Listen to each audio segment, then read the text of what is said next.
গাছে কাঁঠাল গোঁপে তেল, এটি একটি পুরনো প্রবাদ যেটি আমরা সচরাচর সকলেই ব্যবহার করে থাকি। তো এই কথাটি আমি আপনাদের সকলের উদ্দেশ্যে বলছি, কারণ কিছু লোক আছে আপনার জীবনে আসবে যাবে, আবার কিছু লোক আছে যারা কখনো আপনার জীবনে আসবে না, আবার কিছু লোক আছে যারা আপনার জীবনে পার্মানেন্টলি থেকে যাবে। সুতরাং আপনাকে সেটি বাছাই করে নিতে হবে, সব কিছুই আপনার উপর ডিপেন্ডেন্ট। তবে আমি আপনাদেরকে বলবো যে আপনারা মায়া ত্যাগ করেন এবং আপনাদের ফ্রেন্ড সার্কেল থেকে দূরে থাকুন। আপনার লাইফে সবচাইতে লস যদি কিছু করাতে পারে সেটা হচ্ছে আপনার ফ্রেন্ড সার্কেল।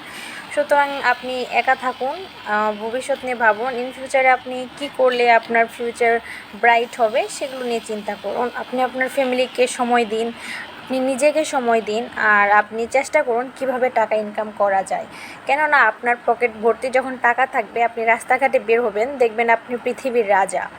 আর যখন দেখবেন আপনার পকেট ফাঁকা, তখন দেখবেন আপনার ফ্রেন্ড সার্কেল আপনাকে চিনবে না, আপনাকে নিয়ে হাসি ঠাট্টা মজা এসব করে উড়িয়ে দিবে। সুতরাং জীবনে কিছু করতে হইলে আপনাকে অবশ্যই কম্প্রোমাইজ করতে হবে, স্যাক্রিফাইস করতে হবে। সুতরাং আপনি যদি নিজেকে কিছু করতে চান তাহলে অবশ্যই আপনি মায়া ত্যাগ করুন।